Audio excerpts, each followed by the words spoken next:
Finally, we have a Jeep electric vehicle, and I have to say, I love it. Hello, my friends. Welcome to the Electric Viking. My name is Sam Evans. I'm coming to you here from Melbourne, Australia. I've just seen the news that Jeep has finally released their electric SUV. It's a small SUV, but it's still an SUV. And I have to say, I'm a big fan. It looks really good. They've done a great job. Overnight, Stellantis announced its Dare Forward 2030 plan. Can't say I like that terminology, Dare Forward. I don't see Stellantis as particularly daring, to be honest. But anyway, they previewed this new Jeep EV that's going to go on sale next year. So that's a good thing. As part of their new plan, the Franco-Italian American automaker is aiming to be carbon neutral by 2038. That's a bit too far away for my liking and for probably most of the industry, and considering most buyers won't be wanting to buy a petrol car in 2030, let alone 2035. But anyway, they hope to achieve a 50% reduction in carbon footprint by 2030. To get its carbon neutral target, Stellantis wants all of its European sales to be purely electric vehicles by 2030, which is good. Don't make it just Europe though, make it everywhere. And then you might succeed in this insane disruption we're seeing this decade. It's going to be an incredible decade of disruption. And honestly, if Stellantis, they don't pivot and change their minds on this to go all EV for all countries, then they will definitely have a difficult time, because Europe is only still it's only one continent. It's only one part of the entire global auto market. China, biggest car market there. American car market, that's huge as well. And I think Americans, I know you don't give yourselves enough credit. You're not stupid. To be honest, Americans, I didn't see many Americans buying Nokia 3310s in 2008. Did you? Yeah. What about, analog cameras when we'd had digital cameras for 5 years? Wasn't many people buying those then either. Anyway, in the US, where a legislative ban seems unlikely at this point, EV incentives exist in the form of tax breaks at the federal and state level. In the US, Stellantis is aiming for EVs to account for about 50% of sales by 2030. If they up that to 100%, they'll be on track. By 2030, the automaker expects to be selling 5 million EVs per year. That's a pretty good number, 5 million cars. That will be quite some achievement, considering Stellantis sold 5.1 million cars in Europe and North America in 2021. If they can produce 5 million EVs in 2030, then they'll still be standing. However, the key issue here for Stellantis is the fact that they're claiming they can't produce them anywhere near on cost parity with gas vehicles. And the challenge with that is that China can. In fact, China's doing it very easily right now. Today's big reveal was Jeep's first ever fully electric SUV, which is going to go on sale not just in America, but globally from 2023. Hopefully here in Australia. I would love to test drive one. I love Jeeps as well. I don't know why I've always loved Jeeps. Anyway, it looks to be a small model between the size of the Renegade and the Compass. The vehicle unveiled looks close to production ready, with none of the outlandish styling features that are used on concept cars and show cars.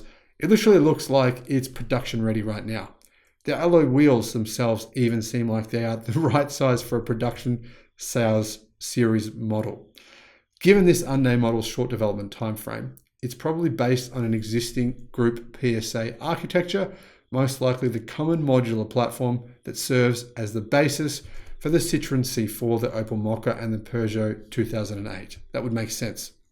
Now, Car Expert here in Australia says that all these models are available with a fully electric drivetrain, as well as traditional internal combustion engines.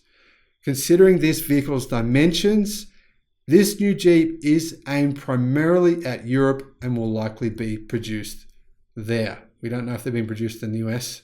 No word on that yet.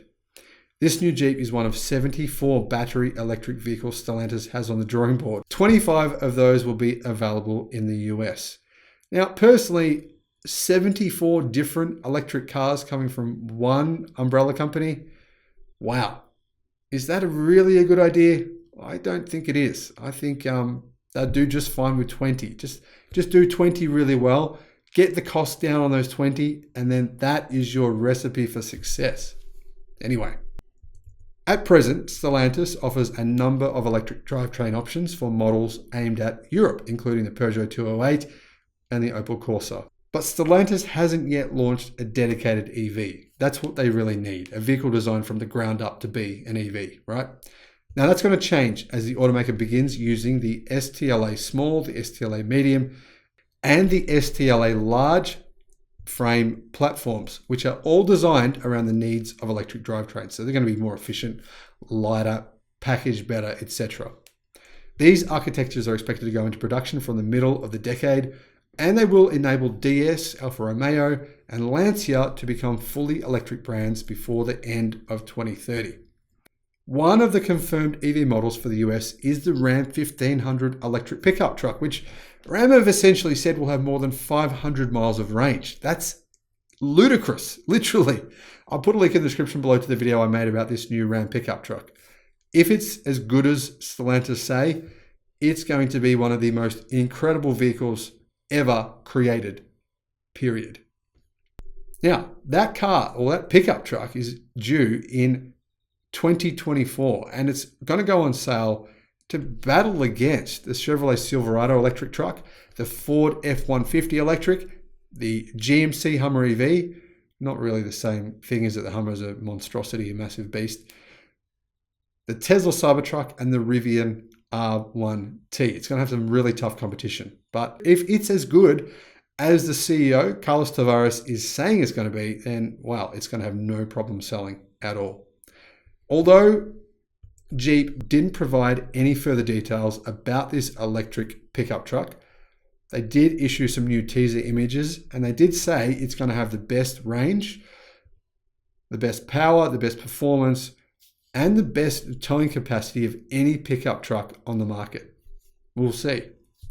Now, other things announced today from Stellantis include online sales accounting for 1/3 of all sales across the brand portfolio by 2030, creating a circular economy business unit and continuing the company's asset-light approach to China in order to reduce fixed costs and limit exposure to geopolitical risk. I've looked at comments on forums around the internet. Pretty much everyone is saying they like the look of this car. I'm talking about Australia, the US, and Europe. Don't know about China, but at least in those places, people love it. So hopefully Jeep don't change the look of this car. It looks good how it is. Now, one funny comment that I read said this: without a combustion engine, a Jeep could finally achieve a certain degree of acceptable reliability. It's true, Jeeps do have a few issues when it comes to reliability. As much as people love them, they can be difficult to live with from time to time. However, here's one very interesting comment that's worth considering. I want you to let me know what you think about this comment.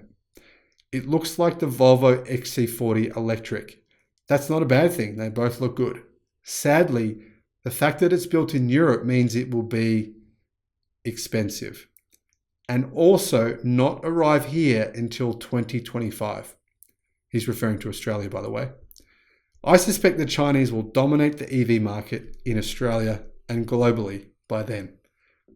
So it and Stellantis have a tough road ahead of them.